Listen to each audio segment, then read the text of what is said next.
the depths of imagination comes terror like no other. From experiments gone wrong, things crawling from atomic wastes, alien behemoths, prehistoric titans.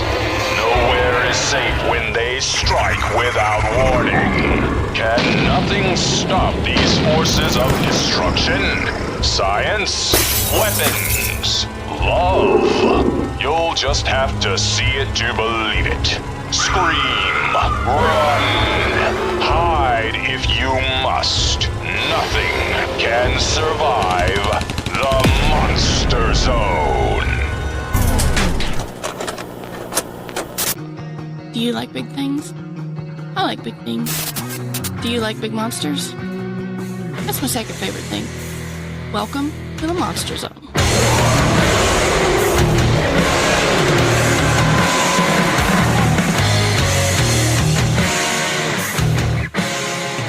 Greetings, folks, and welcome back to the Monster Zone. We discuss some classic and not so classic movies from the past. And who do I mean by we? Well, I mean about half of the normal people we have when I refer to we. Seriously? But I got Mr. Parker over here. Everybody pray for our lost comrades, Angela and Mikey. They will be missed today as we talk about this movie.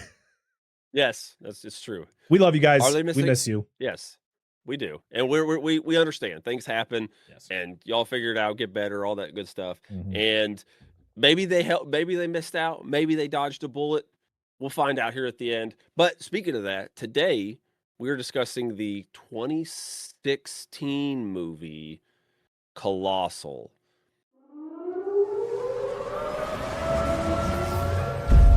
I just looked at the news and I think I'm in shock. A giant monster just materialized over Seoul.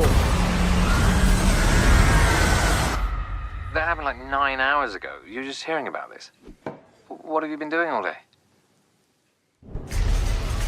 You ever notice how it just keeps destroying everything in its path, but it never looks down? It's like it's being operated by remote control.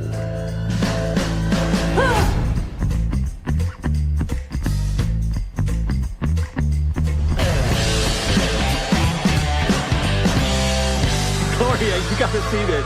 It's dancing. Is dancing like... Holy shit. Surely was directed by somebody important. Maybe not. I don't know. I didn't read into the director. I just know who's in it. So, But oh, go ahead. sorry. No, go ahead. Keep going. Oh, I was just gonna say, I haven't prefaced an episode. Have you seen this prior to watching this? Okay, I've heard of it. I remember seeing the trailer back when it was coming out, and it was like, that's an interesting concept. And the funny thing was, is like the trailer really didn't tell you anything other than the fact that Anne Hathaway in the trailer, it was more like she controlled the monster. Yeah, there's some connection that's going it. on. But that's it. That's ultimately, and then Jason Sudeikis is there. Hey, Jason Sudeikis. Like, hey, I bet this movie's gonna be funny. yeah, I kind of did, to be honest. Yep. But no, I have seen this. Angela and I went to a fairly small movie theater in Knoxville, and we watched it when it came out because I was like, hey, big budget giant monster movie, like big, quote unquote, it's a larger American. It's got fairly well-known actors at the time, and they still are. And I was like, heck yeah, I want to go watch it. And me and her went to the theaters and we watched it together. So that was when I watched it. This is the first Monster Zone episode where someone in this show actually saw it in the theater, because we always talk about old ass movies, or we talk about Velocipaster, which is tied for the newest movie we've ever covered on the show, since this came out the same year as Velocipaster. Shit. So heck yeah, dude. I wish I could have seen both of them. Oh no, that's a lie. This no, Velocipaster came out in 2019. Don't listen. Okay, to well me. then it wins. Then it wins. Never mind. Scratch that. I don't know. Anyway, but Parker. Yes. You got any behind the scenes you want to talk about this movie? Because I couldn't find a lot. There isn't a lot. I mean, listen, it's a lot of these newer movies, they don't really have a crazy amount of behind the scenes unless you like watch a Blu-ray that has like the making of or whatever. And I did not watch a Blu-ray. I didn't watch anything that had a behind the scenes video, so I don't have a crazy amount of information about this movie.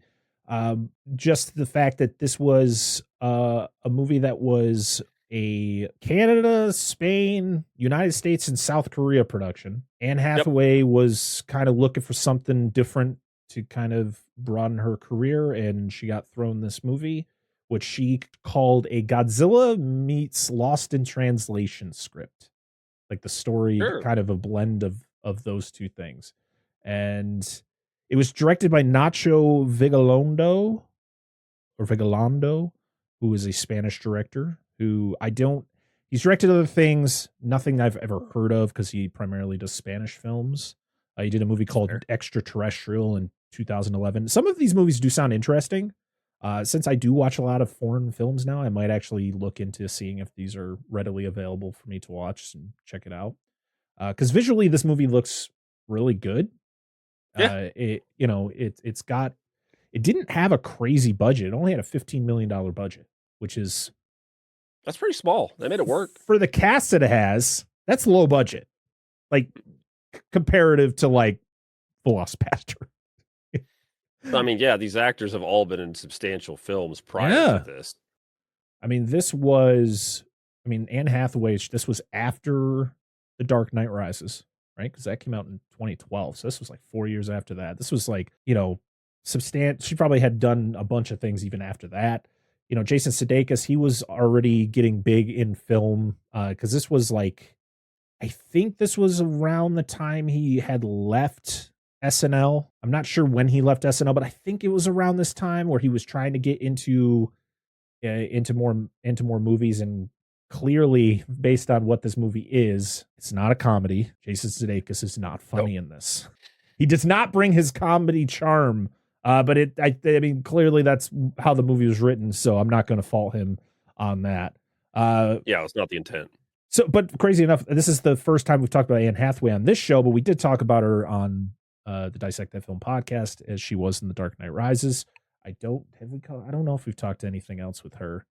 But there is somebody. I don't think so. There's somebody else who we've talked about before on a podcast, and that is Dan Stevens, who plays the boyfriend, Tim. Oh, he was the Beast in Beauty and the Beast, and he was in Son of a Bitch. And we talked about him on a fresh cut when we talked about Godzilla X Kong. Oh, that's right, because he's the mechanic. He's sort of the veterinarian. Yeah. Anne Hathaway, she plays Gloria. Jason Sudeikis plays Oscar. We have Austin Stowell, who plays Joel. We have Tim Blake Nelson as Garth, who is a character who legit, we're going to talk about it, who legit is in this movie and then fucks off with like 35 minutes left of the movie. And you never see him again, never hear about what happens to him. He just leaves. Yep. You're just like, okay, sure. Yeah, that's about your core cast there. Had a budget of $15 million, only made 4.5 at the box office, so did not do well. They got some of my money. Yeah, I mean, to be honest, I feel like these movies I think other than having big names like Anne Hathaway and Jason Sudeikis probably draw some things in. I think the trailer probably threw some people off. Yeah. It definitely threw me off. I definitely remember seeing the trailer and not expecting what we actually get in this movie. This movie is way different than and to be honest, I feel like that's how trailers should be. And I didn't go see it because at the time I liked monster movies, but it just didn't click with me. It just wasn't a movie that I was like, I'm going to go make sure to go see this in the theater. It was more like maybe someday. And to be honest, I never thought about this movie until we almost landed on it at some point during the Monster Zone run this year. I don't remember what it was at originally, but yeah, something close to it. And we were talking about it. So. Yeah. And then we finally landed on it last month. So I finally got to sit down and watch it. And Dan, guess what? I watched it with my wife. Oh, good. So we get her opinion. She has some thoughts and they're pretty blunt. Good. She's our unofficial 4th/5th guest, depending on what show it is. Host. True. But yeah, it was released September 9th, 2016 at TIFF. April 7th, 2017 in the US. April 20th, 2017 in South Korea. April 21st in Canada. And June 29th in Spain. So every country that it was filmed, it had some part of this movie It came out at a different day, and it ran at an hour and 50 minutes. The last thing I want to mention, Bear McCreary did the music for this. We talked about Bear McCreary. Oh, did he? Well, I know that guy A few times. We talked about him for Godzilla King of the Monsters. He's one of my favorite composers right now. Video game and movies. He's just so good. He probably has one of my favorite scores. It's not even like, I'm not talking about film scores. I'm just talking about scores of all time. And that is God of War 2018. One of the greatest fucking scores ever. Bear McCreary needs to come back to the Godzilla franchise and please fix whatever the hell is happening there. I don't know if he's tied into Supernova, but fucking bring him in. Please, we need it badly. I literally listen to him every day because I listen to that Godzilla King of the Monsters soundtrack every day. It's so good. But yeah, that's it. There's really not a whole lot to talk about behind the scenes. So let's get into it. Let's do it. I have notes, and I tried my best, and I will try to make this as entertaining as humanly possible. We always do. The funny thing is, Dan, both Monster Zone episodes this month, because of course, for anyone who doesn't know, the first Monster Zone episode of each month is an older episode that we release from our Patreon. So there are episodes that were recorded like a year and a half ago. Well, this month's episode was It Came From Beneath the Sea, which was an episode where it was just me and you. Hey, that worked out. So guess what? Now you get a twofer for the month of December. Yeah, no wife. So if you're new here, you don't get Mikey or wife or Mikey. Yeah. So at all. It's all good though. It's fine. It's fine. Don't be here next month. Listen, Dan, this is the last episode of 2025. We're gonna go out with a bang. Dang right. Some kind of bang. Somebody's banging something. Whoa. Yes. All right. So, I will say though, next year, if I remember right, by what Parker told me, you should be getting 2 new episodes of Monster Zone at some point per month. When we run out of episodes. Yes, when we run out of Patreon episodes. Is that next year or is it the year? Yeah, it'll be next year. It'll probably be mid next year. Okay. So some point next year, more new content. We're gonna get two new ones a month. That's pretty exciting. It's very exciting. I'm all for it. Parker's for it. He just gets to hang out. I love this show. All right, let's talk about a movie with people scratch their heads. So this is 2016, even though I watched it in 2017, Colossal. The movie begins with clearly in South Korea. I mean, you don't know that yet, but it's South Korea. Mm-hmm. And it's essentially it's a little girl lost her doll in the park and sees monster. I have kaiju finds girl. Not really. Like she's trying to find her doll with her mom in the dark and in the park. I know it rhymes. We're not doing Dr. Seuss. But she sees the giant monster. They're screaming. And then it's like, 25 years later. And then we're 25 years later. Like, holy crap. And we meet. I know, right? It's dramatic. I was like, I wish I knew the times, like an actual time for it to be 25 years later. Did it not say Soul? Did it not have a title? Did it not have a little card? I can't remember. It probably did. I don't remember. I will say that 25 years later would have been. So if this is 2016. 80, this has 91? 91. Yeah. Okay. All right. So 1991, a little before Jurassic Park. But anyway, we get our main character, Gloria, who is a useless piece of shit. That's I literally have the notes in here. Essentially, the long and short of it is she's a drunkard. She lies. She goes out all over. She goes all over the town, does whatever. I'm not saying she's sleeping around, but she just likes to drink and party and have a good time. And then she doesn't work. She doesn't work for like a year, and then she just like shows the fuck up back at her boyfriend's house, and essentially lives off of him. Yeah. And you will find later, not because of what I said, spoiling a little bit, he is also a piece of shit. It's like everybody's kind of a piece of shit in this movie. Like everybody. That little girl at the beginning who lost her doll, probably a piece of shit too. So just assuming now. Yeah, exactly. We're just by every other character shown in this, I'm just gonna jump to that conclusion. Piece of shit. So piece of shit. I don't know you. I don't know shit. I don't know who you are, but you're probably an asshole. Hey, wait a minute. What's going on? Just grocery shopping. I'm sorry. I just thought it was a good deal on potatoes. So essentially, her boyfriend says, "Hey, listen, I can't deal with this shit anymore. I'm going to work, and through your shit's packed. I don't want you here when I get back. Get out. You go the fuck home. And they live in New York, mind you. Currently. Get on, get. And she's like, oh, I'm sad. And her like friends show up. Friends. Clearly by like how the shot's done, they're just moochers. Because like they haven't shown no real concern for her. They just show up to her charging stuff, fucking with the radio and stuff, like the stereo in the house. Clearly don't care. Yep. So she goes back to her hometown, which you find out this shortly, but I'm going to spoil the name. It's Mainhead. No clue where this is. Wait, I'm sorry. My brain just like skipped a beat. Yeah, can we talk about the fact that it's like, wow, what time is it in the morning? And her friends just show up again. Like, oh, the party's going to continue. Like, what day is it? Is it a Monday? Like, literally, as soon as they saw her boyfriend leave, they're like, all right, let's go. Yeah, like okay. They already had this shit figured out. So again, I kind like if your girlfriend has been, and he's established he's tried to help her with this. I don't think, like, again, I'm not trying to justify the dude. You find out later he sucks. But at this point, you're like, this dude's in the right. Because like I don't like it. This you can't only do so much for a person. If they're not going to help themselves, they need to get the fuck out. Yeah. Absolutely. So, and especially with people just showing up after you leave to like booch off your apartment and stuff, that's kind of shitty. So essentially, we cut to her in her hometown. Like, okay, she's just in an empty house. It's her parents' house that they're selling or they're renting, and she's just gonna stay there to take care of it.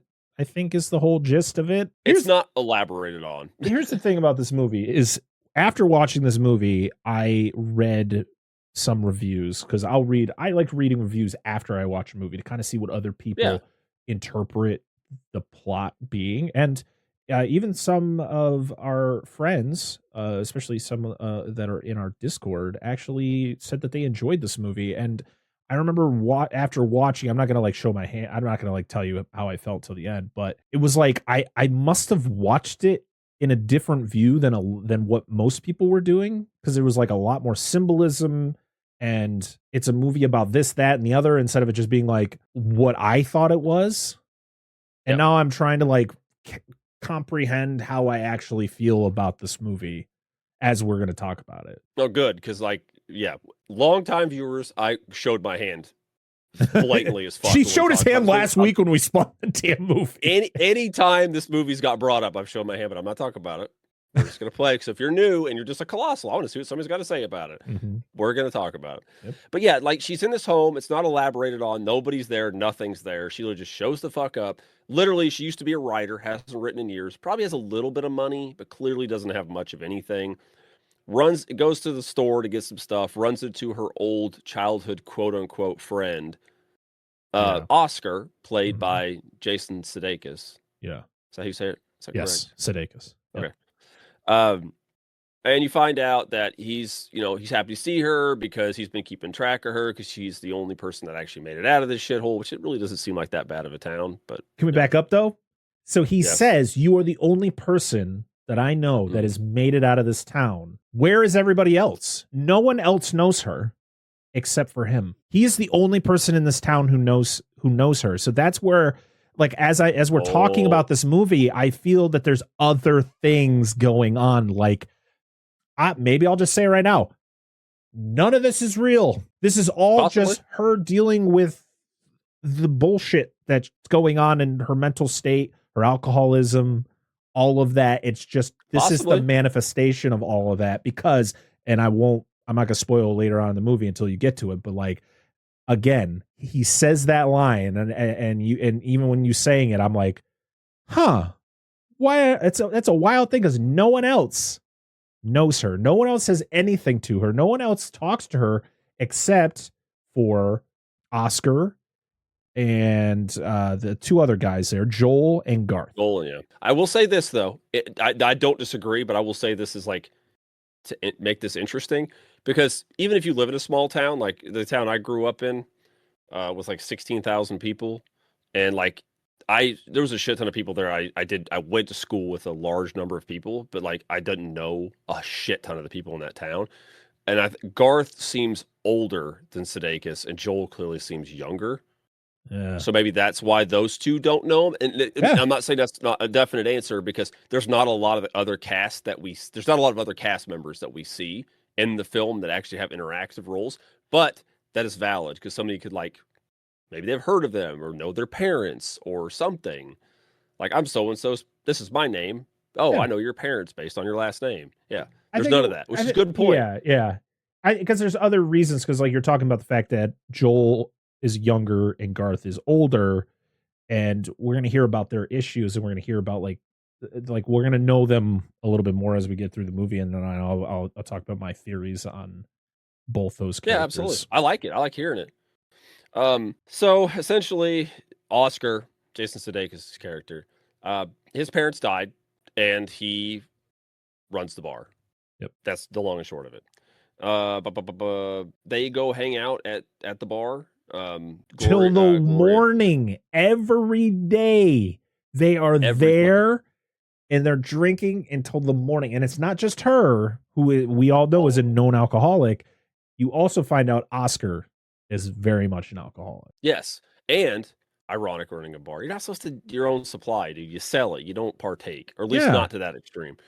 But you, I think that's why the budget was so low, because there's very few filming locations. It's like yes, it's mostly small. This bar, and then the house, and then the playground. In the playground, and then of course everything that happens in South Korea. Yes, which was actually filmed in South Korea. Which is good. I like on set locations. That's good. Or on location sets. On location sets. Yes, that's what I meant. There you go. Anyway, so Gloria, essentially, long and short of it, Gloria likes Joel, because I would say he's an attractive gentleman, and Joel seems like he's dumb as fuck. Like he's just something.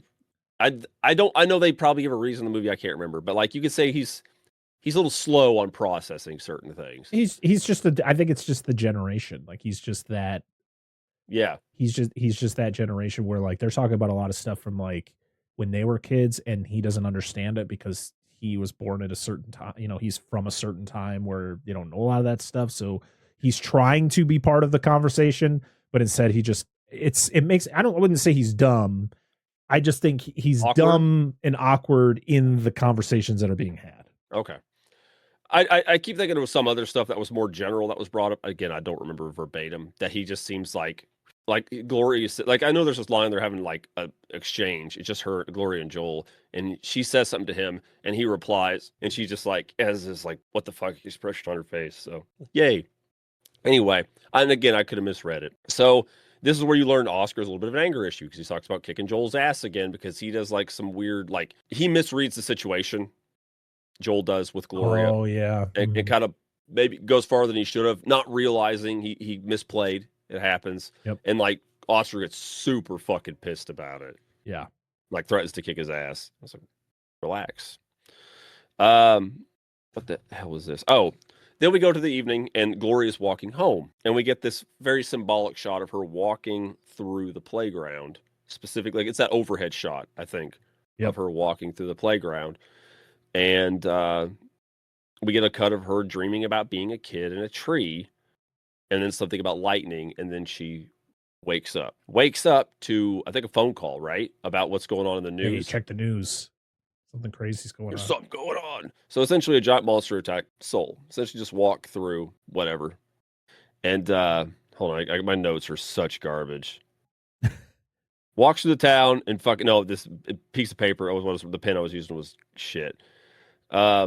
Essentially walks through the town and then vanishes. Does destruction and just literally disappears into like clouds, and it's just gone. Yeah. Everybody's like, we don't know what's going on. And they're like, she's freaking out about it, rightfully so. You know, if you saw that on the news, you'd be like, what the shit's all this all about, right? Yep. And then we get another, and these are, my notes are a little disjointed, so if I'm forgetting something, let me know. We get another flashback of her as a kid, and it's her walking down the road, but she's holding a diorama that is supposed to be South Korea. It's Seoul, yeah. It's like a diorama she made for school. Yep. Oscar ends up bringing Gloria a TV, and the biggest flat screen. The fact that he was able to bring that fucker up those stairs and into that house like by himself. Those were heavy. That's impressive, too, because that thing probably weighed a ton. And she wasn't helping. And then we do find out the monster apparently always attacks at 8:05. Yep. 8:05 a.m. us, and whatever it is in Korea. I don't. It would be night, because it's always at night. Yeah, I wonder if it's exactly 12 hours. It's 8 o'clock at night, maybe. It probably is. Because I know Japan's close to like 12, 13 hours for us. I'm gonna see. So I'm not sure the exact time zone. How do you spell Seoul? And we know this probably takes place on the East Coast. I'm assuming she lives somewhere in the Northeast. Yeah, I'm not sure where she was. I know she was in New York. That was where she was initially in the beginning of the movie. And yes, I'm not. I think she probably some like upstate New York. That's what it felt like. Yeah. Somewhere in the Northeast, or for like sure. Pennsylvania or something. Possibly. I know, like, again, I'm gonna leave a little bit of stuff out here. Oscar does end up offering her a job because she doesn't have any money, and he needs help every once in a while. Offers her a job just to help her out, give her something to do, and something about resurrecting an old part of the bar because the bar was a little bit like it's a big bar. They closed some of it down because it was never getting used, and he remodeled a bunch of it, but not all of it. And there's like an old section. And she's like, "I want you to open this back up." And he's like, "If you help me do it or whatever, sure, why not?" Yeah, it's like a Wild West restaurant type thing. It had like Yeah. murals of Wild West scenes and stuff like that. Seoul Yeah. is 14 hours ahead of us. Okay. So roughly, let's just say if it was 8 in the morning, so it would have been like 10 p.m. at night, roughly. Yep. Assuming they're on the East Coast. Mhm. We get another thing of the monster going through Korea, and then she figures out that it does the same. head itch. She has like a she has tick, like a tick where she itches. where she like itches the top of her head. Yeah, it's like the what do they call that? The part or whatever. Yeah. That's like down Yeah. the middle of her head. Which she's obviously Yeah. wearing a wig in this movie. It's terrible. Oh yeah, And if she's not, at least then it's still terrible. she was pregnant during this. I She think. was. Says she was in like her Yes. third trimester or something. Which is crazy. Couldn't tell. She was pregnant during Dark Knight Rises too. Damn, dude, that's consistent. Yeah. Batman having babies, monsters having babies, Yeah. all over.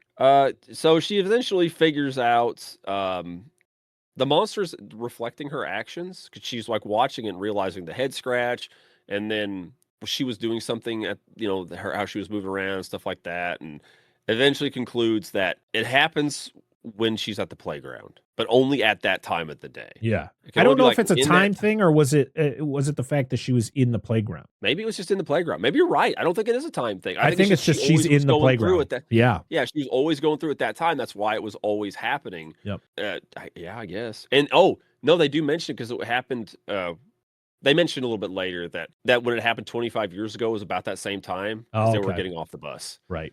I don't think it's exactly because there's a few other scenes where that happens where it's not 8 o'clock. Yeah. We don't know how firm that rule is.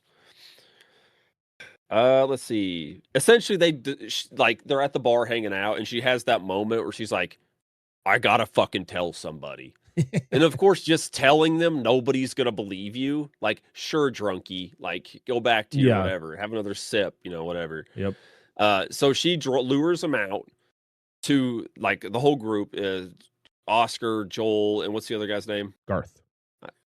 There you go. Thank you. And they lure him out and like, hey, pull up the webcam for this, blah, blah, blah, and just let me see. And so she goes out and proves to them. She starts doing things and dancing and whatever, and proving that what she does is reflected on the monster.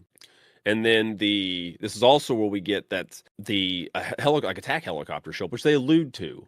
Like if the day before, like if it shows up again, that they would try to attack it. Yeah. Well, she starts feeling pain. Yeah. So like this is where it's like a two-way street.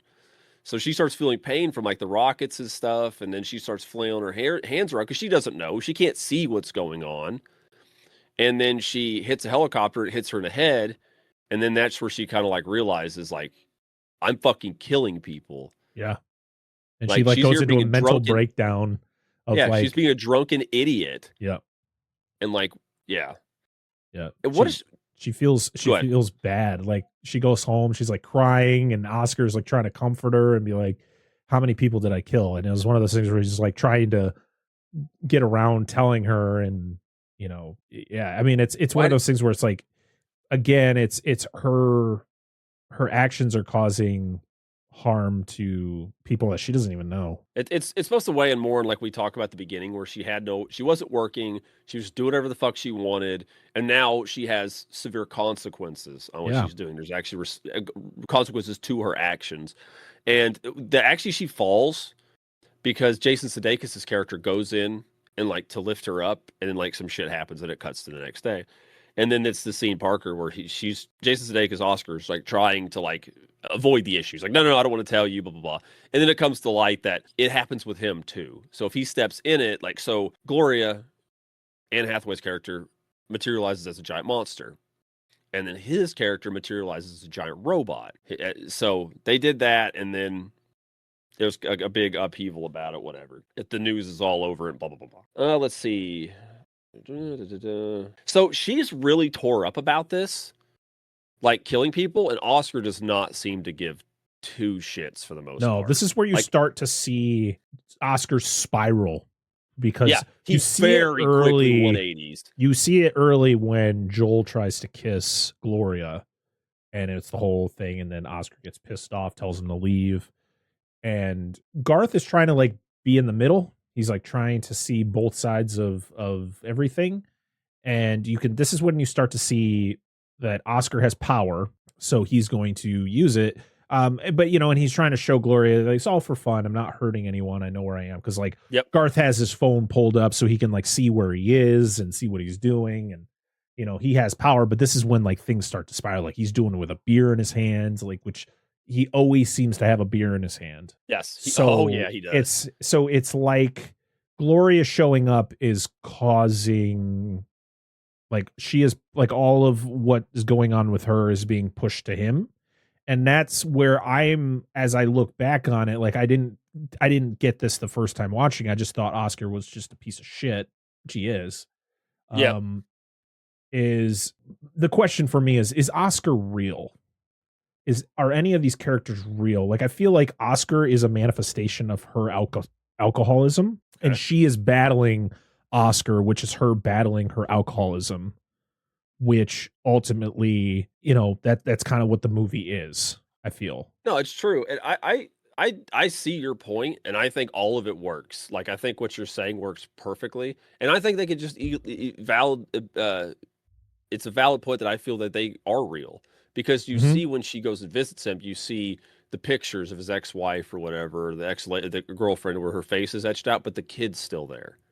Mm-mm. So I figured if they weren't going to be real, you wouldn't show either of their faces to kind of like minimize, like make it seem like disconnected. But I could be wrong.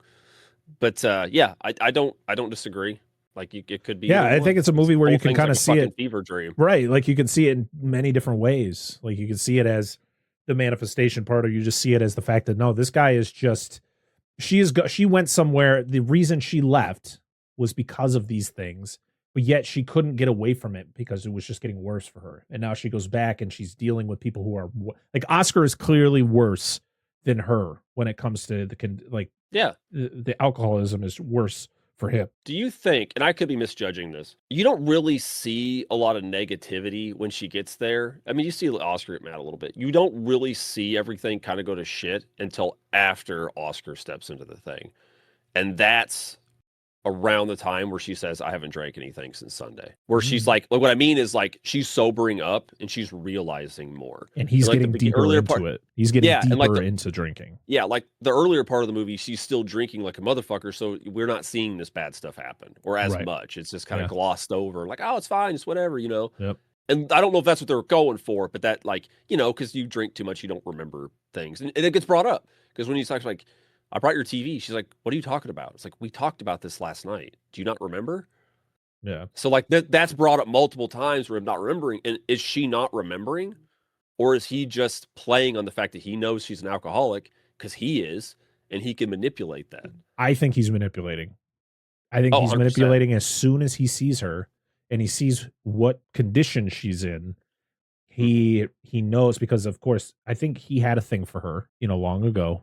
And we see kind of like the origins of why this is all happening. But I think, and then she ends up leaving, and then he's kind of stuck there. And so he's having to deal with, like, I mean, I'm someone who's never really left their hometown, but like, I'm not like, there's ways you can escape it without actually leaving, Yeah, exactly. You do better for yourself in your hometown. Yeah, exactly. But it's one of those things where you see how they're both, they're the opposites of each other. Like when they meet, Oscar's clearly the sober one.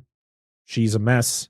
But then as it progresses and they realize what each can do now, they switched places. So she is now the clean, sober one.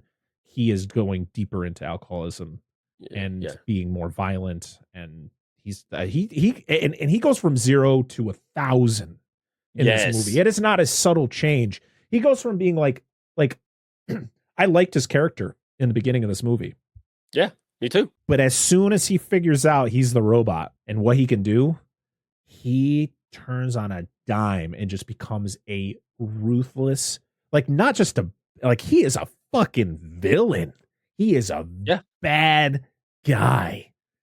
Well, I think it's because he talked about being in that relationship with somebody and he's not with them anymore. Yep. And he has this whole stint of not being with anybody, and he's got to play clean. He's got a face. He runs a bar. People know him in town. Mm-hmm. And now that he has whatever's going on with Gloria and this monster thing, he's like, I have an outlet. I can manipulate the fuck out of people now in multiple ways. Yep. So he's just like you said, he just drinks and fucking leans into it. Like, I have tons of power over people. I think the thing is we could just talk about all the different things that he does that are just absolutely wild. We were just like, what the fuck is going on? I don't remember if it's shortly after this when the whole Garth situation happens where he just ruthlessly calls him out. Hang on, let me see if I can. You're just like, fuck, Jesus Christ. Why are you doing this? I don't want to skip too far forward. So you just continue from where we were.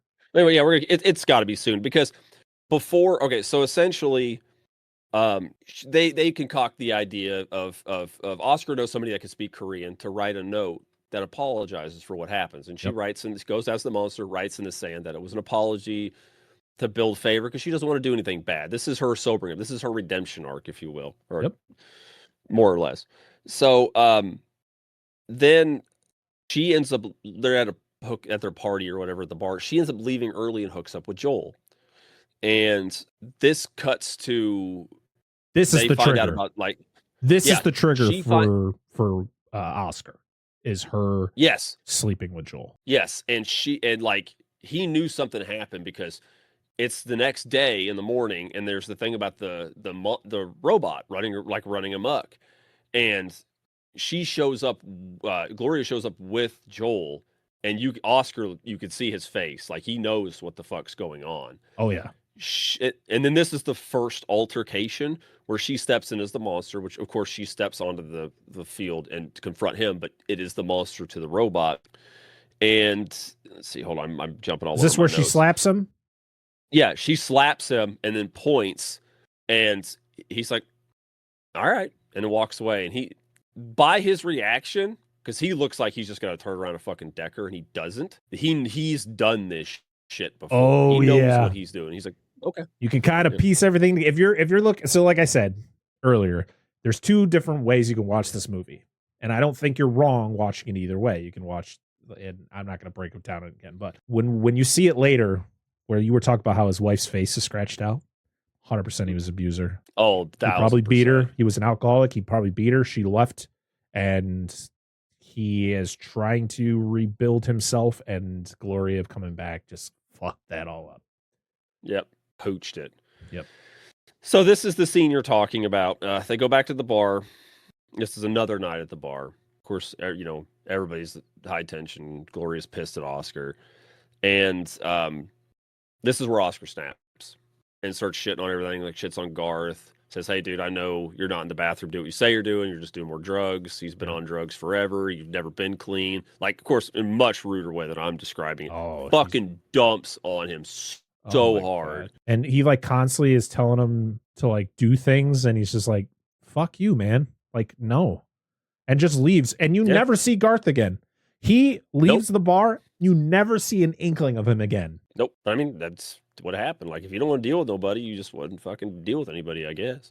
Yeah. And this is where essentially Oscar tells Gloria, you're going to do whatever and literally you're going to do whatever I tell you to do, or I will go back there and just destroy shit. Yeah. I will fuck up. So he does the thing because she's been sober, and he puts the beer bottle down. He's like, drink this, or I will go back to the playground and kill people. and she pours it on him, and and it just fucking escalates to a million. Like, this is just, there's no going back. Yep, it's done. Like, this is where you think, this is another time you think he's just gonna haul off and smack her. Mm-hmm. Like, this dude knows, man. Like, you can tell he's boiling, but he knows. Then this is where we get a flashback of, and during, I think it's during the scene, her diorama when she's a kid blows into the construction site, which we elaborate earlier was where the playground is now. Yes. There was no playground when they were kids. It was a construction site. So it blows into there, and where we go? Yeah, so it blows into the construction site, and I don't think we get where both of them go in, because she goes in after it, and then so does Oscar. Yep. And then it cuts. Yep. And then Gloria's ex tries, shows up in town, talks to her, but belittles the fuck out of her. Like, she's attempting to better herself, but he's like, that's beneath you. That's shitty work. That's waiter work. You're not doing anything, whatever, blah, blah, blah. She's literally trying to do better. And he's like, what he wants her to do. And he's shitting on her for doing it. Like, she has an addiction. He sent her away to better herself. Like, that was kind of his point. Like, I don't think he broke up with her in a way, but he sent her away to kind of like figure your shit out. And then you show back up and just go, that's not enough. You're not doing enough. Yeah. That's below you. Bitch, I'm starting from nothing. I'm starting from the bottom and going up through the ranks here. Like, I got to do what I got to do. And if you're going to come here and just be a piece of shit, I don't need you. Where else do you think you're going to start? This dude clearly is entitled as fuck and probably came from money. Dan Stevens is such a good actor that he literally can play any type of person.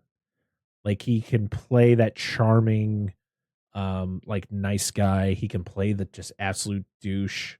Like, there's a mix with Oscar or with Tim, where it's like he's a different type of manipulation. Yeah, where Oscar is like, he's blatantly manipulating.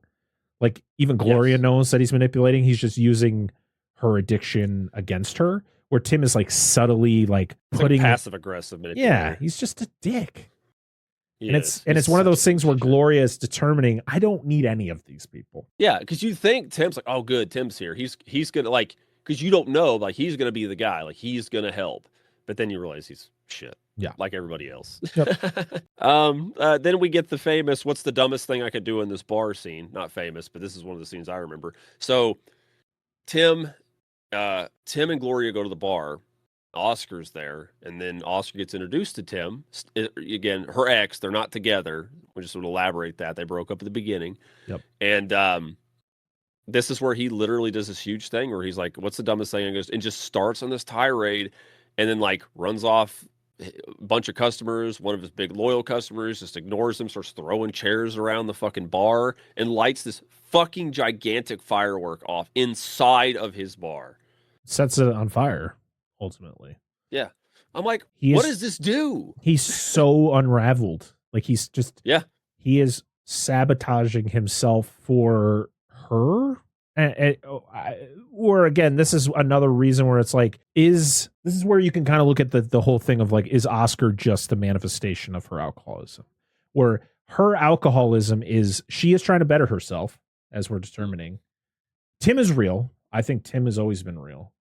I think you can look at it as like, Oscar is the manifestation of her alcoholism to the point where her alcoholism is trying to force its way back into her life so bad it will do anything to get her attention. But mostly it's just like, no, I'm going to go the opposite direction because this is nuts.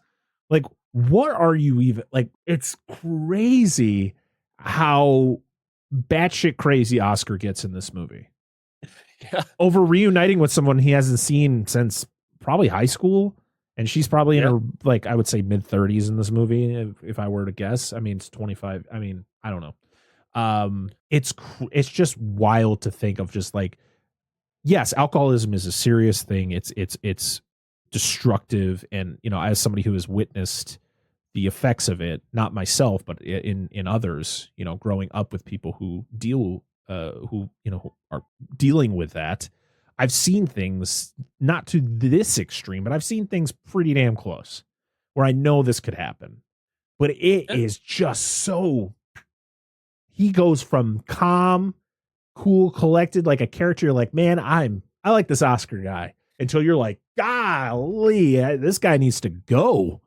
Like, Dial it back. Holy shit, man! Like, seek some help. And I know this is on the like forefront of this film, and we talk about the alcohol addiction and stuff like this, but clearly, obviously, more analogies for just bad relationships where people are clearly in a bad relationship where they're like, I need to leave, but they can't bring themselves to leave, and that's what Oscar's doing. It's through blackmail, but that's literally what's going on here. Because Tim's like, let's get the fuck out. Like him and Gloria start leaving, and Oscar says something, and then she stops and turns around and tells Tim, I can't leave with you.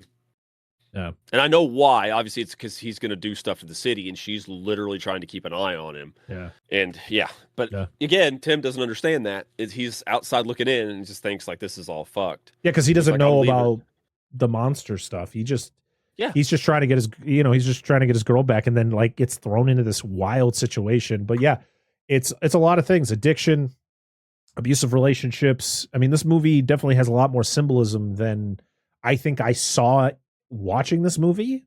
Like, it was one of those things where I think people that I knew or people that I was just reading reviews on where they were talking about it, and I'm just like, and it wasn't the fact I needed to go back and rewatch it. I kind of still had it fresh in my mind where I'm like, that makes sense.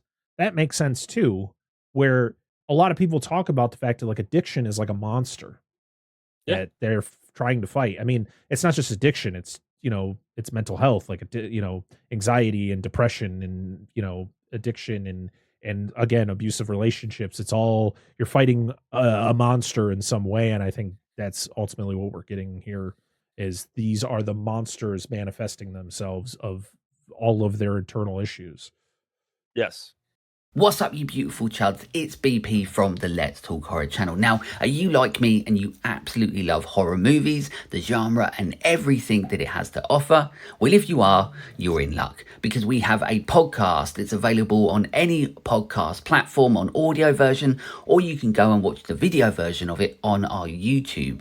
Talking about our YouTube channel, I also have a morning show I do every single Saturday at 9 a.m. live where I go through the week's best horror movie news. As well as that, we are available on all social media platforms. Listen, if you love horror and you love very honest, in-depth and passionate conversations about it all, then you will love the Let's Talk Horror channel. And this is where they leave. Gloria does eventually leave and just go home. And when she goes home, fucking Oscar's in her house. He's just the creep, the creepy, like go in the house, turn the light on. He's in the chair. Yeah. What are you doing to my house? He's like, I thought he made duplicates of the keys, which would have been creepier because he had her keys from the other night where she was drunk, so he could get her home. Yep. But he's like, no, my parents, and he could just be lying with this statement. But at this point, I don't see why the fuck he would. He's jumped the shark 40 times over. He's like, no, my parents had a copy from your parents a long time ago. Yeah. So whatever. I don't know. I find that hard to believe. It's one of those things where I'm like, what? Why? I wish you would just say, oh, I made a copy or two. Yeah, but your parents haven't changed the locks in 30 years? Ever? Like, what? But and then she's trying to figure out a way of what to do and somebody to call. And he's just like, no, don't worry. Go ahead, do what you got to do. I'll be here. Yeah. And he's like such a piece of shit about it. And then she has another flashback where we see, the diorama went into the area and she went in and Oscar went in. And then she sees it and she sees Oscar pick up the diorama and then drop it down and then trample it. And then she starts getting super pissed about it. And then for some odd reason, she gets struck by lightning. They both do. And then he does too. Yep. And then she wakes up and realizes, like, I don't know if that helped her remember anything, but something goes on and, the siren blares. Because it's supposed to be like the warning for when they might show up in Korea because it's on the TV. Yeah. Mm-hmm. And then like they just fucking hardcore batch in the house. Yep. Like I think Oscar tries to take off. Gloria gets up, like hits him with a fucking chair. Piece of wood comes out. Like she is like besting him for most of this. Yep. Like hitting him with shit, trying to get him like piece of wood and like that. He like dives out the fucking window into the swimming pool, just fucking running down to the park and shit or the park. Of course, he gets there. She gets there. Then they do the actual match and this match, and then he beats the shit out of her. Yep. And fucking tells her, he's like, if you leave, every day you're gone, I'm going to come down here every single fucking day and just blow shit up and kill people every fucking day. And then he proceeds to do so as she's laying on the ground, beat the fuck, and yeah, it's a strong scene. I don't like. It kind of made me laugh, even though it was supposed to be a very like somber and sad scene of him stomping the ground. Yeah, yeah. I didn't like how it just focused on that. It was kind of comical the way that they filmed that whole thing, where it's her lying on the ground after getting her ass beat, and you're feeling for her, and then you're just watching Goofy McGooberson just fucking stomp around the playground. Literally being a child. My question, diorama. So my question is: this monster shows up every single night, for them it would be night. Why isn't the City of Seoul like, we need to get the fuck out? Like, we need to evacuate the city. Like, we got to get out of here. We only got one attack scene. Like, she gets attacked one time, and they always show up in the same spot. Yep, it always manifests. Their monster manifests in the same spot every time. And I'm guessing the magic or whatever this force is only works in the playground. Yeah, it's like Narnia. So maybe we should have people like going, all right, so every day the monster makes it to this point, we clear everyone out. Just put everybody over there. Just border out like that section and stop. Just like because, literally move everybody from it. But instead, it's like the same thing where it's like the monster shows up and everybody's screaming and running away. Like, stop going back to that spot. Yes. Get out of there. They've been there enough. You guys should have something figured out at this point. Yeah. Like, what are we doing? So dumb. So after she gets beat up, she goes back to her house. The map falls over. Like, she has like a map on there, like where the monster appears and it like flips, or like between the 2 points and like flips. And she gets it like an idea. She's like, I got an idea. And her boyfriend said, by like some point, if you need to be here at my hotel at some point the next day, which is now in her time, to leave with me. And he's waiting for her. You get like a shot of him waiting for her at the hotel, and she is waiting in front of her house for a cab. Yep. And she flies to Seoul and has the idea, and it does actually in fact work, that she's standing there and she gets a call from Tim. Like, what the fuck are you doing? And she's like, I don't know. You said I was something along the lines. You said I was out of control or whatever. And I'm even more out of control than I've ever been. But I'm fine. I got this figured out. And just hangs up. Like, fuck you, Tim. So anyway, she's getting it figured out. Yep. So, but she goes to where, because Jason Sudeikis is going to do his thing. He's going to turn into the robot, go to the park. But she determined it has to work in reverse. Yep. So she goes to Korea, but when she's in Korea as her human, she turns into the monster in Maidhead, USA. I don't know what the fuck it is.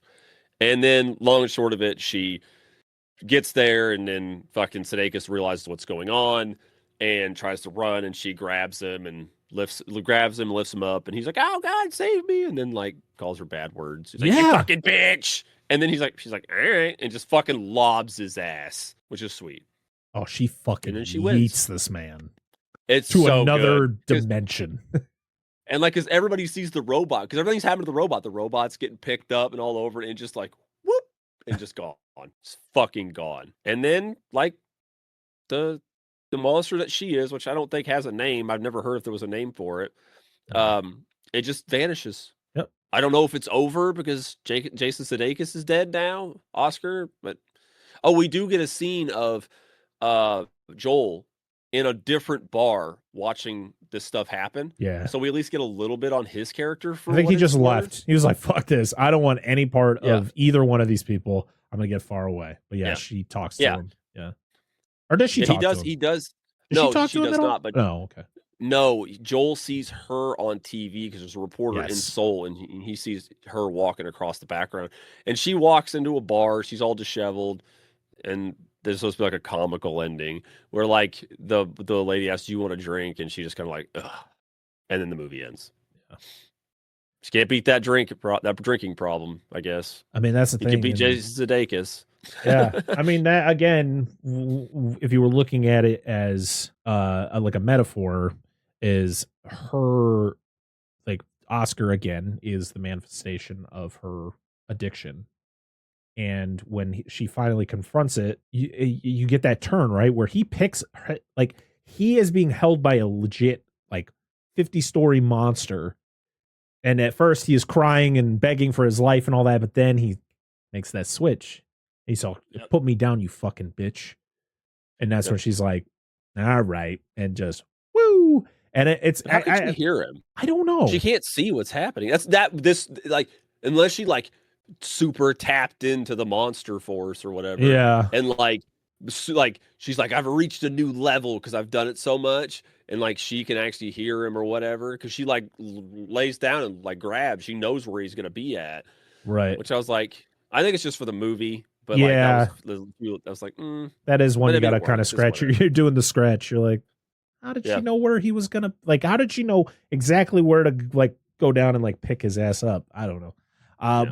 But I think like her throwing him can be visualized as like her finally able to like fight, like to beat the addiction, right? To be able to like move on with her life. She like, I think the movie ends the way it ends, but it's one of those things where like she's not with anybody. She has been clean and sober since. Yeah, she's making positive choices. Yeah. So it's like good for her. Like she's finally defeating the monsters in her life to move on. Yeah, and maybe she's not fully over the alcoholism, but she's at the point where she's like, I could do things to make my life better. Like I don't need to live off other people. I don't need other people's helps. I can do it myself. Yeah. And in addiction, they say, I know there's people that quit cold turkey. I know it's hard for majority of the public. It's baby steps. Got to work toward it. So if that's what they're going for, I don't know. But that's the end of the movie. Yeah. I don't. I mean, if you got more, please elaborate.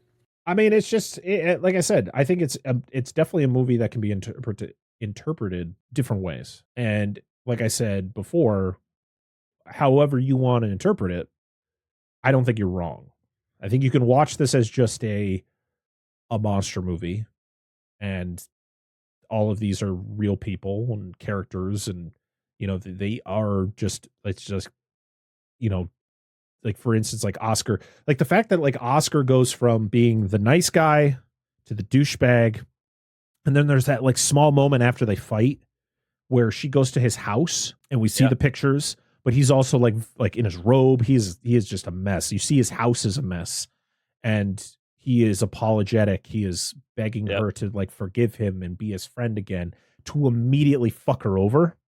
Where it's like, it's again, where it's like you could just see him as characters, but you could also see as like, that's how alcoholism is. Yep. That's how addiction is, where it's like you're fighting to stay off of whatever you're trying to get off of, but it's slow. Like it never truly leaves. It's always trying its best to get back into your life. And I think no matter how you watch it, I think you're not watching it wrong. I'm glad I watched it first with the interpretation of what I felt the movie was, which was just these characters dealing with bullshit, and there's monsters involved, and we get what we get. And then, after reading people's reviews on this and hearing what other people thought and seeing that interpretation of it, I was like, you know what? I can see that as well. So yeah, I think that's definitely a big positive for me with this movie. Cause here's the thing. This movie is slow. It's very, it's like an hour and 50 minutes. This is a movie where like, this is probably the deepest movie we've ever covered on this show. Like usually we're talking about classic monster movies that are very to the point. Monster fight, destroying place, figure out how to destroy monster, this, that, and the other. This is not like, this is as close to the line of not being a monster movie as you could probably get. The only reason you consider it a monster movie is because there is monsters in it, even if you see them for a total of like 2 minutes throughout the entire film. Yes. But this is definitely the one I think I've had to think about the most. Like just thinking about what is going on and why things are happening and the character developments. Cause like this movie's slow. This is definitely a movie. I don't know if I would watch it again unless I had to for something, or maybe just to kind of be like, I'm going to watch it just with that mindset, see how it goes. What else you pick up on? But it's long. It's just so long. It drags. It's not even 2 hours, and you're just like, there's points of it. And I was watching on Tubi, so of course it's got ads. Yep. And it just made it feel like I was watching like a 3 hour movie. It just was so long. I will admit when the one scene came up when it was her and Joel hooking up and they were gonna have sex or having sex and shit, I'm like, I like fast forwarded a little bit. I'm like, all right, when do they wake up? There we go. All right, nailed it. Yeah, I mean, you don't see anything. There's not like an actual sex scene in this movie. No, I know. I was just like, but my kids weren't out there. There was a time or two I got up, like, hang on, I gotta go do something. I just left it rolling. Yeah. Like, I'll be back. I did not like the decision to have Garth just fuck off for the rest of the movie. Yeah. I liked his character. I love Tim Blake Nelson. He's so good. Yeah, he's But good stuff. the fact that he just like leaves and never comes back, and you're just like, oh, Yeah. okay, cool. He was actually a good character. He was an interesting character. Yeah. Like, I would love to see him grow more with Gloria and like them have some sort of like not romantic relationship, but like a friendship Bond. where they could have like worked together to quote unquote defeat Oscar. But yeah, again, it was probably what it was like. That was the idea, is Garth is some sort of, you know, he's a type of like, maybe it's her, you know, another part of her mental state that was able to get pushed out because of Oscar. He's the one that can't get away from it. He's the addiction that he's like later on in life has been doing it for a very, very long time. He's the guy that clearly can't get away from it. Yep. I don't know if that's the reason for it, but yeah, I mean, I like him. Even if we would have got a shot like we did with Joel, we got that random shot for Joel. And to be honest, Joel doesn't mean fuck all for this movie outside. He doesn't. When he slept with Gloria, Yeah. that kind of like started part of this. Yeah. Yeah, that's it. That's all he fucking did. Yep. Like at least Garth, his character, he had fun dialogue. Like when he was on screen, like when he was trying to do the astronaut thing, he's like, I do the story. He's like, fuck the story. Just do the thing. Then he said the thing, and they're like, well, the story would have worked for that. Yeah, it would have been better. He's like, what'd you think? He's like, I don't know, maybe been better with the story. And he's like, I don't know. This is a deep movie. This is way deeper than I was expecting, especially for a movie this is definitely the deepest and most thought-provoking movie we've covered on the Monster Zone. I kind of want to be like, I'm sorry to the audience for there not really being a lot of like humorous things that we talked about or like jokes that we made because of like it's a little more serious. Yeah, just because of the subject matter of this movie, which was just unexpected and it's kind of a depressing movie if you really think about it. It's very depressing. And Jason Sudeikis is very good in this movie at being so many different emotions. Like it really, like this movie is ultimately like a movie I watched and was like, you know, I've always liked Jason Sudeikis. I've always thought he was funny. I've always thought he was good. I mean, clearly he is like blown up with Ted Lasso, but this is one of those movies where I watch it. I'm like, this guy can fucking act, man. Like he's good at being funny. He's good at being serious. He's good at being a piece of shit. Like he's just all around good. And you have just a great cast. I mean, Dan Stevens is another guy who's very good at all those things. Anne Hathaway, of course, is a very fucking good actor. Like there are like so many great actors in this movie. I just wish things went like it happened at a faster pace. There's a scene of her literally blowing up a bed. Yeah. Like frittering your afternoon away. I get it's supposed to like show her trying to figure out her life and trying to figure out what to do every day that she is living this new life, but probably didn't need to watch her literally sit there for 5 minutes blowing up a fucking bed. There's scenes where her bed gets brought up multiple times. I just feel like the blowing up the mattress not relevant. You could just be like, I got an air mattress, whatever, fold it out, and then where you wake up a few times with it deflated, that would have been it. Like it could have been done more precisely. I felt that pain when I was in high school. 2 years in high school, that was my bed. That was literally my bed. They made those, but it was supposed to look like an actual mattress. Yeah. But there was a small hole in it we can never find. And so like I would blow it up at night. And then by like 3-4 in the morning, I'd be on the fucking floor. Yep. I've been there too. So I knew that pain. What do you rate this movie? Or do you have, is that part of your closing statement? How do you feel about it? After watching it, I kind of was like, what the fuck was that? Like what was this movie? Because I didn't watch it in that mindset of the addiction and the abuse and stuff like that. My wife literally looked at me and went, I could have went to bed an hour and a half ago. That was ultimately her review. That's a thought. There was a couple times we were looking at each other like, the fuck is going on? Why is he doing this? Like, what is But I would probably give this like a 6.5 out of 10. I think it's I think it's a good movie. I think it looks really good. The performances are really good. I don't think anyone in this movie is like bad. The performances are all great. I just wish it moved a little faster. That's ultimately my goal. It's like you could have cut this, you could have cut that, you could have trimmed that down. I think it was ultimately the editing that was the biggest flaw of this movie. And some people might watch this movie just think it's all like quote unquote boring, and I could understand that. My ultimate thing is like this is a monster movie that's not really about monsters. Like Yes. like what we primarily talk about on this show, right? Has a monster in it, of course. That's ultimately why it's on the wheel. But this was a monster movie where it was the monsters you're fighting internal. So it still works, and I think it sends a good message, and I think it's a good movie for people who are maybe dealing with these issues. To be like, hey, sit and watch this and just kind of like, what are your thoughts on this? Like it's mostly for that, because like I know people who are dealing with addiction. I know people who are dealing with, these type of things. It's like, you know what, maybe you should watch this movie. Get back to me. Tell me how you feel about it. Maybe it'll change their life. I don't know. Maybe. What about you, Dan? I still don't like this movie. Okay. So here we go. I have things I got to say about it. I'm going to lead off with the good, because I've always been told if you're going to criticize or say something negative, you should have something positive to say as well. So actually, I'll start with a negative and I'll end with a positive. Let's do it that way. Or my negatives. I agree with a lot of what you said. I think this movie's too fucking long. I think it's misleading as all get out. Because again, I went in with mostly like watching the trailers. I went in with the mindset, I'm going to go watch a fucking monster movie. And there were monsters in it. And I did enjoy the parts with the monsters because they looked cool. I liked the robot. Some of the shots were cool. Some of the cinematography for it was cool. And I know that's where a lot of their budget went, between this, Soul, the on location shots, and then the actors. Yep. But you don't get hardly any of it. Like, it is there.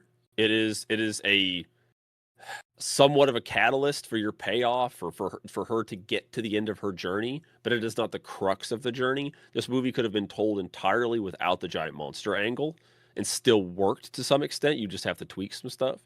Yeah. I think some of I like a lot of the characters and the actors, but I think a lot of them were a couple of my Garth's character and even Joel's were just really throwaway. Mm-hmm. They were like periphery characters. Hell, even the dude that wanted coffee, the regular customer dude, I know you see him a few times in the movie, and like he's just kind of like there. Or Tim, like he's just like, essentially it's Gloria, Oscar, and then Tim are like the three most important people in this whole movie. Yep. And then like characters that are mentioned or should be mentioned or elaborated on more aren't, like her parents. Why is this house empty? Why a lot of things? And I know that wasn't the intent, but as long as the movie is, you figure they would have fucking touched on it a little bit more. And I think that was my biggest issue was just the fact that it's very misleading to me. Because like I said, that's what I wanted to go in to watch. And if I wanted to watch this kind of movie, I would have made a movie called, Dipshit's Guide to Being a Piece of Shit and an Alcoholic and How to Get Over My Woes, starring Anne Hathaway or whatever the fuck you want to call it. But I don't want to shit on what they're trying to do. I think this is a competently made film. It's got really good actors in it. I don't think the writing's bad. Some of the plot points or what's pushing forward the plot is really weird.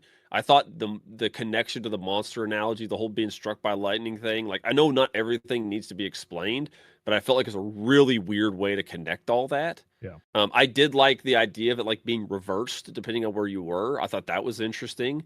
And but like as a giant monster movie fan, that's just what I go for. I'm assuming the person that made this is a fan of that genre to make this kind of movie. There's a lot of things that weren't there, and maybe you wanted to avoid the tropes like we talked about, like the monsters show up at the same spot, they get attacked one time, and that's it. Nobody ever tries to stop them again. They're like, missiles out of a helicopter didn't do it. We're fucked now. Like, and again, this is from a small town point of view. You're not supposed to get the bigger picture, whatever. But I think there's good stuff here. I will say that, like, talking with Parker about it and elaborating, like, I like being able to have this discussion with you, because we talked about stuff I didn't think about. Like, I thought about the abuse thing, but I didn't think about the analogy of it all being a metaphor for alcoholism, or possibly not being real, or some kind of like alcohol-induced fever dream that she's going through because of how, she fucking drinks all the time, can't remember what she's doing half the time anyway. Is the story of what happened to her as a kid, getting struck by lightning and stuff, like, that was always a weird thing that actually happened, because she can remember it to some extent, but, like, wouldn't you remember getting struck by lightning? Yeah. Also, why Wouldn't your parents? My question was, like, when you actually see Oscar as a kid go into the construction site and get her diorama, then he smashes it, and you're like, why though? Weren't you friends with her? Like, I'm very confused onto why everything is happening. That's why I did the Friends thing at the beginning of the movie. I don't know. Because you're not going to remember that. I don't know. I'm assuming it's maybe that this is an analogy for what he's doing to her with Soul. Or maybe it's an analogy of him being a manipulator. Yeah. Like, he's going to break this to be a piece of shit, and he doesn't know that she can see him doing it. Or he doesn't know she can see him. He's going to smash it, like, oh, I found it. It was fucked up when I found it. I'm so sorry. Yeah. Blah, blah, blah. I'm guessing. I'm assuming his parents were pieces of shit to him, too. His dad probably led to the death of his mom. That's why his mom died first. Yeah, maybe. There's a lot of questions you could ask. There's a lot of things we could look at that are just, like, in intricate detail, but we're not going to do that. No, I think, like I said, I think there's positives to it. There's a lot, like, for me personally, this isn't what I want in a monster movie. I don't mind deep plots. If you want to do deep plots, that's fine. If I want to watch a newer monster movie that may be from a more personal perspective or like that, I'll watch fucking Cloverfield. Yeah. Shaky cam and all. But, like, when I watch a monster movie, that's what I want. And I don't mind it, like I said, a more personal one, like, or deeper one, like Godzilla -1. Great fucking movie. Really good movie. Really good characters, really good acting, really good story. But I don't know. Just how this was handled. And I think that was the biggest issue was just the essential misdirect, which I don't mind sometimes. But if you want to watch this kind of thing, if this makes you happy, awesome. I'm happy for you. I'll never watch this movie again. I'm glad I didn't buy it. All right. Well, that's it for Colossal. Cool. You have the wheel. Oh, don't we have to do poster? Oh, that's right. We do. Jeez. I almost forgot about that. I know. I know. I'm going to go to IMDb and look at the posters. So, of course, we do a thing that we stole from our friends over at B Action, where we look at the poster and we see, does the poster match the movie? And the main poster is Anne Hathaway and the monster, both scratching their head. Simple. It's in this cool, like, I can't remember what kind of, like. It's like cell shading. Cell shading. There you go. I mean, it's very simple and to the point. Let me see if I can find a different poster. I gotta go to IMDb here. Yeah, there's actually a couple of them. Jason, there's one with Anne Hathaway and Jason Sudeikis. Yes. And that, like, and he's got the beer bottle. Yep. In his hand. Yep. And I was like, well, that works. She should have had one too. There's one where it's her flipping somebody off, and she has, like, a monster toy on her finger. Yeah. Didn't we talk about putting one of those on, like, oh my God. That's when we talked about, that's the little floppy toy I was talking about. We were a few recordings ago. Maybe it's not out yet. We're talking about something on somebody's dick, and I thought of one of these little toys. That's what I was talking about. Yep. Yeah. The font, dude, the font kills me for the main poster. It's like fucking Pac-Man font. Yeah, it is what it is. I mean, ultimately, like the posters... tagline doesn't make sense. What is the tagline? All she could do was save the world. She could do save the damn world. God, it's so misleading. She literally... Okay. Yeah. I mean, ultimately, the tagline doesn't make any sense, so I would say no on that part. But, I mean... The next one... Oh, good. Sorry, what they're flipping off is a much better tagline. What is that one?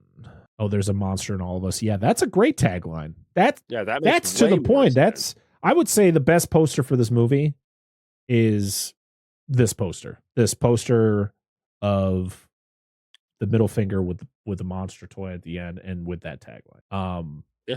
or put that tagline with the poster of the monster and her scratching their heads. I think that would it just makes sense. Like it doesn't, the whole, she didn't save the world. The monster walked 2 blocks in Seoul. Like, I don't think it was going anywhere else, but.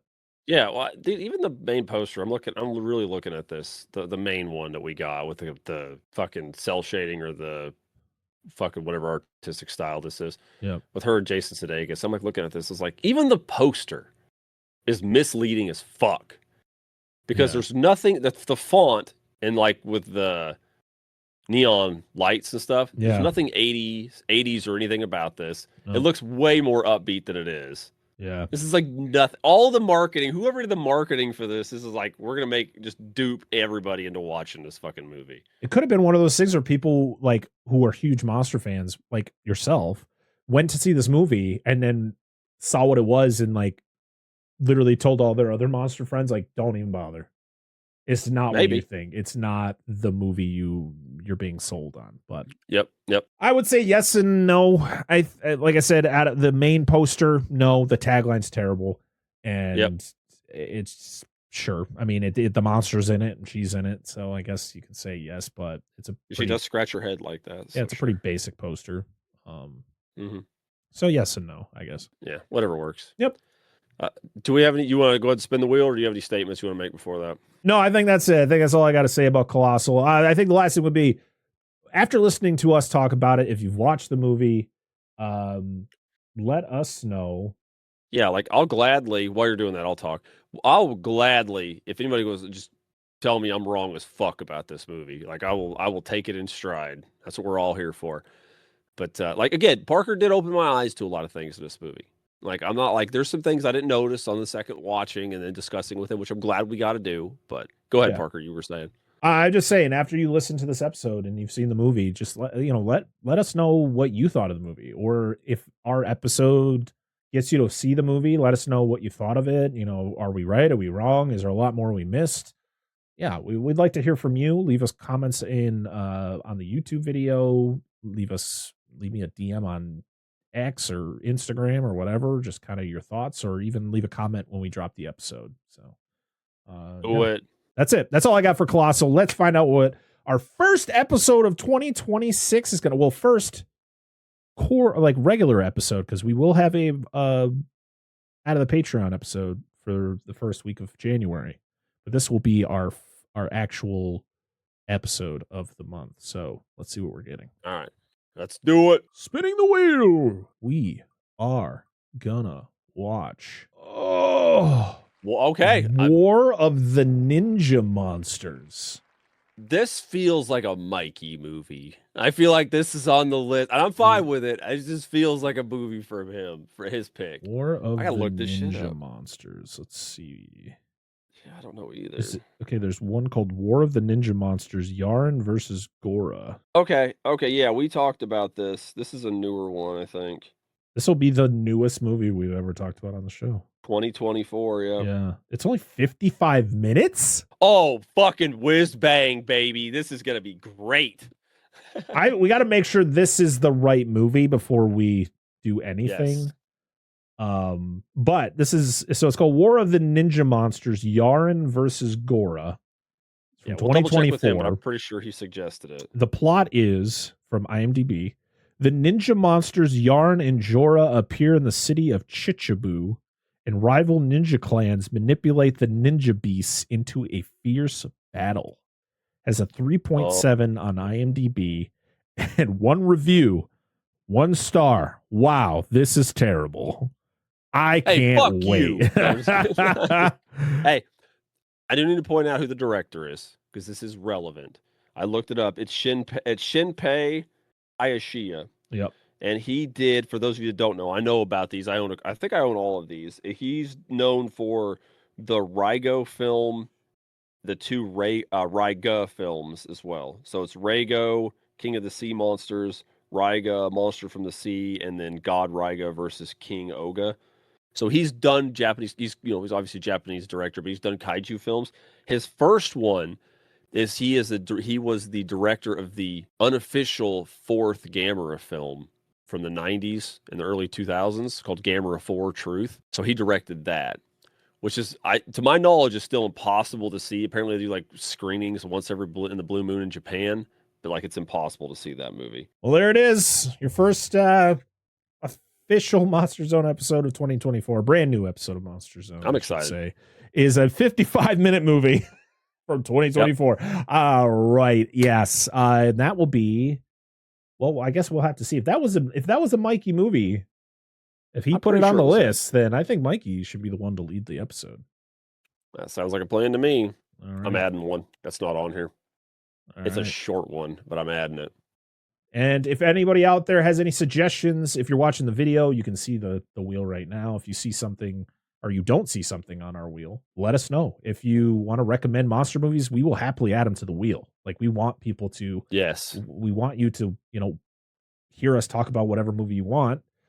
So yeah, let us know. All right. That is gonna be it. I guess the final thing would be, this is the last episode of the Monster Zone for the year. This is the last episode of any new Dissect That Film related content for the year. Yep. We will be back. I'm debating on releasing an old episode of the regular podcast on the feed just to kind of fill in the blank until we're back in January. But yeah, we're going to be taking a little bit of time off, and then we'll be back nice and refreshed and back at it for a whole nother year of the show. We're very excited. Possibly less stressed. Yes. That's always a plus. That's always what I'm looking forward to, is less stress, because I am having an absolute blast with this show. Thank you to everybody who listens. We really appreciate you. If you're listening to us from any podcast app that you can rate us on, please leave us 5 stars. We really appreciate it. We, the more 5-star ratings we get on these podcast apps, the more ears we can get into. If you like watching podcasts on video, we are on YouTube, where, if you're watching us right now, hey, go over to youtube.com/dissectthatfilm and like the video, comment on the video. I think next year what I'm going to start doing is collecting comments from prior episodes, like as we go along, and maybe doing a little reading of comments at the beginning of episodes. I think that would be cool. Like, comments on last week's episode, because we get a couple, every time, which is always I'd be down with that. So, and plus, it interacts. People want their comments to get read. Yeah, exactly. I knew I do on podcasts I listen to. And I want to try to incorporate some cool things into both shows. I think that would be really cool. Some like awards, I think would be really fun. So just some ideas to throw out there to kind of, have a little bit more interaction with people, from our wonderful patrons over at patreon.com, to the people wonderful people in our Discord, all of that, just to kind of get more interaction with you all, because you're all the reason why we keep doing these shows, because without you listening and interacting and downloading and all of that, I don't think we'd be doing this, because kind of be no point. So it's because of you this show still exists. Dissect That Film podcast still exists. Dissect That Film as an entity exists because of you. So yeah, we got a lot of fun things that we're going to be planning on for 2026, but this is it for us for 2025. We've had an absolute blast. So thank you. And hopefully you have a wonderful holiday season. Merry Christmas, Happy Hanukkah, Happy Kwanzaa, whatever holiday you celebrate this time of year. We hope you have a wonderful, wonderful holiday season, and Happy New Year. And until next time, Dan, lead us out. All right, that's it for the Monster Zone. This was Mr. Parker. Bye, everybody. I'm Dan, and on behalf of Angela and Mikey, we'll see you guys in the new year. He did all the whole spiel about it. Y'all have a good one. Be good to each other, and we'll see you next time.